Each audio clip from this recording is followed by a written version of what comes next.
Dear students, CU BCom Semester 2 under CCF system. আমি Shubhashis Bhattacharya BCom classroom Dhakuria. আমার ক্লাসে এবং ইউটিউব চ্যানেলে তোমাদের সবাইকে ওয়েলকাম। তো আমি তোমাদের কস্ট অ্যাকাউন্টিং 1 এর ক্লাস করাচ্ছি, কস্ট অ্যাকাউন্টিং 1। তো আমি মেটেরিয়াল চ্যাপ্টার তোমাদের এখন পড়াচ্ছি। মেটেরিয়াল চ্যাপ্টারের 3টে পার্ট করেছিলাম।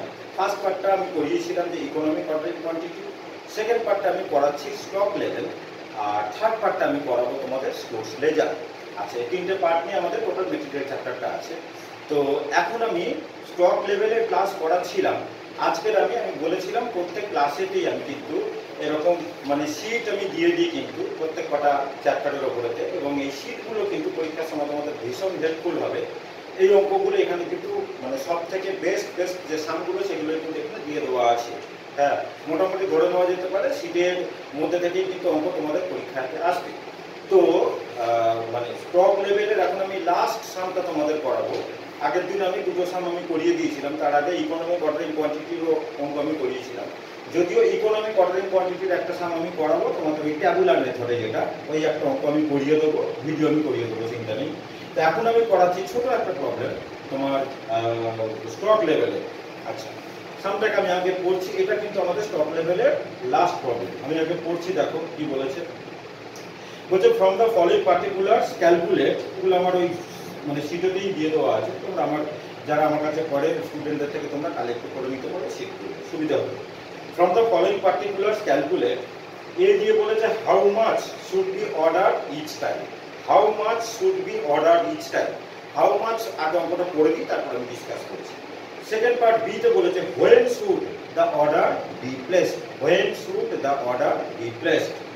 আর সি পার্টে বলেছে what should be the ideal inventory level before the delivery of material ordered is received. What should be the ideal inventory level before the delivery of material ordered is received? আমাদের কি কি দিয়ে দেওয়া আছে, information কি কি দেওয়া আছে।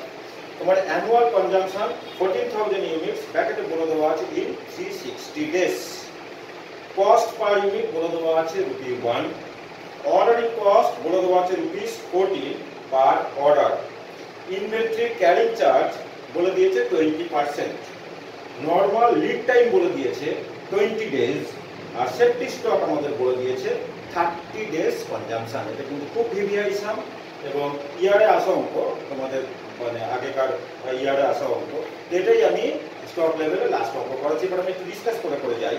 তা আমাদের বলেছে যে প্রথম পার্টে চেয়েছে how much should be order each time.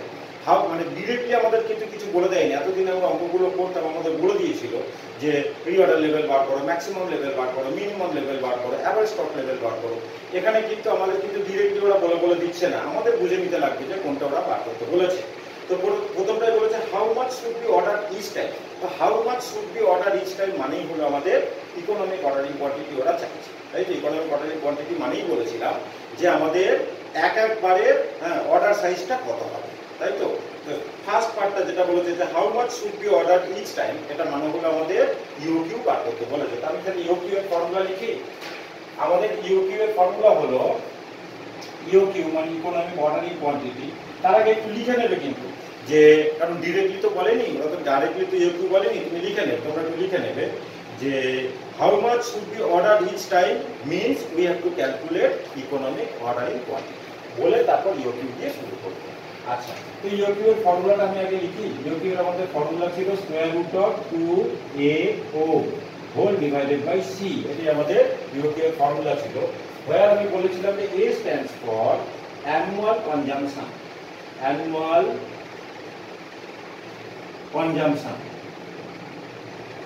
Annual consumption, যেটা আমাদের এখানে বলে দেওয়া আছে 14,000 ইউনিটস। 14,000 ইউনিটস আমাদের অঙ্কতে কিন্তু বলে দেওয়া আছে। তাহলে A স্ট্যান্ডস ফর আমাদের হলো অ্যানুয়াল কনজাম্পশন, পরিষ্কার আমাদের বলে দেওয়া আছে যে 14,000 ইউনিটস ইন 360 ডেজ। আচ্ছা, তারপরে O হলো O stands for ordering cost per order. এটাও আমাদের দিয়ে দেওয়া আছে ordering cost per order. Ordering cost per order. এটা আমাদের বলে দেওয়া আছে যে অর্ডারিং কস্ট বলেছে ₹14 পার অর্ডার, তাহলে আমরা লিখছি যে ₹14। আর সি স্ট্যান্ডস ফর লিখি, C stands for annual carrying charges বা carrying cost per unit, annual carrying cost per unit, তো ক্যারিং কস্ট আমাদের এখানে পার্সেন্টেজ করে বলে দেওয়া আছে 20%। এটা আমাদের কিন্তু এগুলো আমি বলে দিয়েছি ক্যারিং কস্ট কি কি নিয়ে হয়, আগেকার ভিডিওগুলোতে আমার সব বলে দেওয়া আছে। তো এই ক্যারিং কস্ট যেটা পার্সেন্টেজে বলে দেওয়া থাকে সেটাকে আমরা ইউনিট প্রাইসের উপর ক্যালকুলেট করি। তো আমাদের কস্ট পার ইউনিট বলে দেওয়া আছে ₹1, তার মানে 1 ইন্টু 20%, হ্যাঁ মানে ₹1 ইন্টু 20%, তার মানে আমাদের হবে 0.20। তাহলে এবার আমরা এখানে ফর্মুলাতে পুট করে দিই, তাহলে আমাদের হচ্ছে √2 ইন্টু 14,000 ইন্টু 14 ডিভাইডেড বাই 0.20। এটা ক্যালকুলেট করলে, এটাকে আমাদের ক্যালকুলেট করতে হবে, ক্যালকুলেট করলে আমাদের বেরোবে তোমার 1400 ইউনিটস, 1400 ইউনিটস, এটা আমাদের ক্যালকুলেট করলে বেরোবে 1400 ইউনিটস। তাহলে আমরা লিখবো কি বলেছিল যে how much should be order each time, না 1400 units should be order each time. আচ্ছা, এবার আমরা সেকেন্ডটাতে আসি। সেকেন্ডটা আমাদের বলেছে কি যে when should the order be placed, when should the order be placed আমাদের কিন্তু ডিরেক্টলি বলেনি। when should the order be placed মানে হচ্ছে আমাদের রিঅর্ডার লেভেল ওটা বার করতে বলেছে। অ্যাকচুয়ালি কিন্তু রিঅর্ডার লেভেলের তিনটে আমাদের ফর্মুলা দিয়ে দেওয়া থাকে, আমি যখন ফর্মুলা লিখেছিলাম তিনটে ফর্মুলাই দিয়ে দিয়েছিলাম। তো এখানে আমাদের লাস্ট ফর্মুলাটা দিয়ে করতে হবে, তাহলে বুঝতে লাগবে যে মানে when should the order be placed, when should the order be placed মানে কখন আমরা অর্ডার প্লেস করতে যাব না, আমাদের যখন এই when should the order be placed মানে এটা মানে হলো আমাদের রিঅর্ডার লেভেল। তাহলে একটু আগে লিখে নিতে লাগবে যে when should the order be placed means we have to calculate the reorder level। তাহলে এটা লিখে নিয়ে তারপর আমরা রিঅর্ডার লেভেল ক্যালকুলেট করব। তাহলে এটা আমাদের এ পার্টটা হয়ে গেল।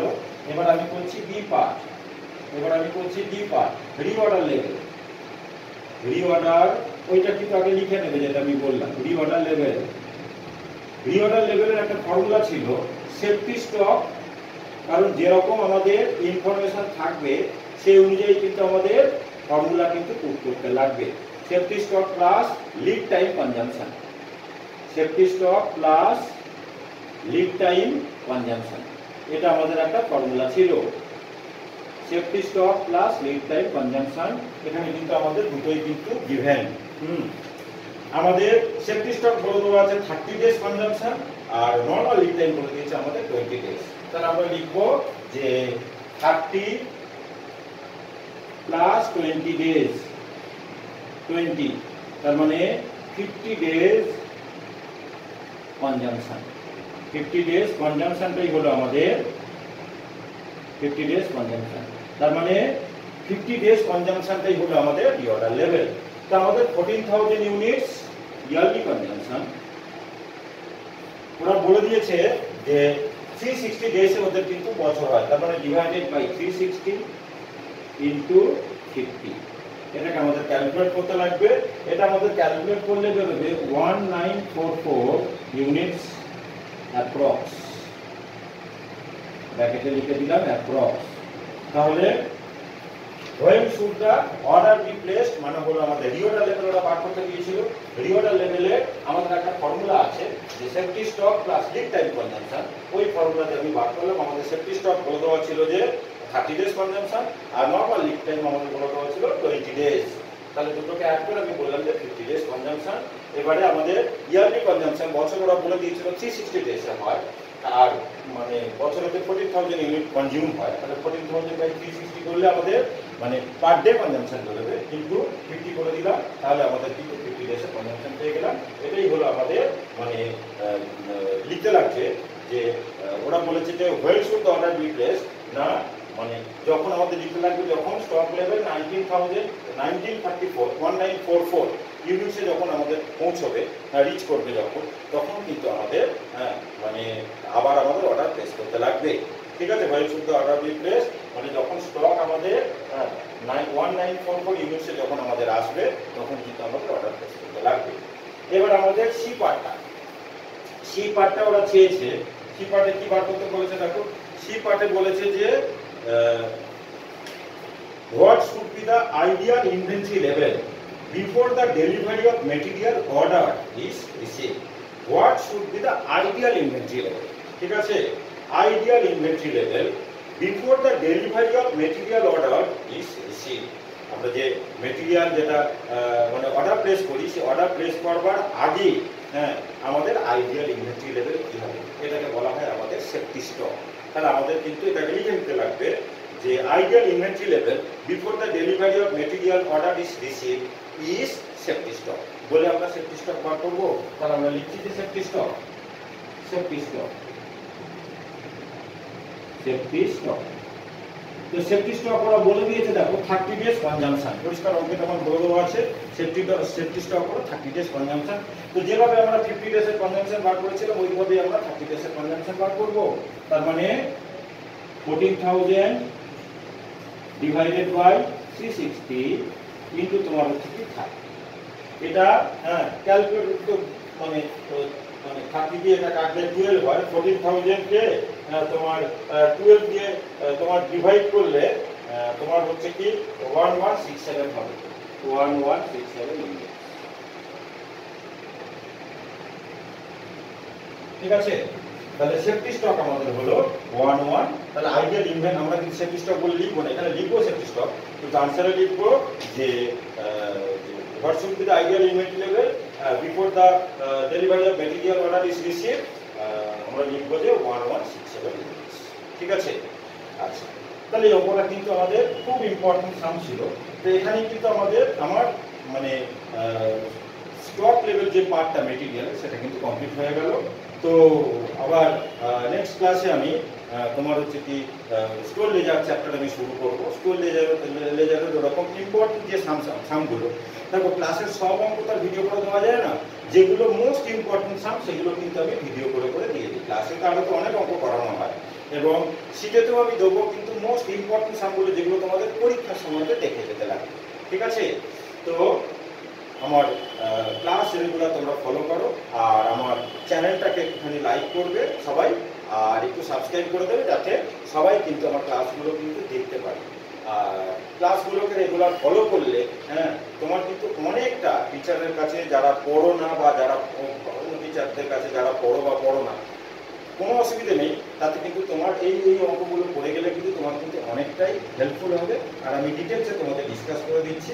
আর তোমরা তোমাদের কোনো সমস্যা যদি প্রবলেম হয় আমাকে কিন্তু ফোন করে কিন্তু তোমরা বা হোয়াটসঅ্যাপ করে অল টাইম কিন্তু জিজ্ঞেস করে নিতে পারো, মানে কোনো প্রকার কোনো হেজিটেট না করে। থ্যাংক ইউ সবাইকে, ভালো করে আমার ক্লাস ফলো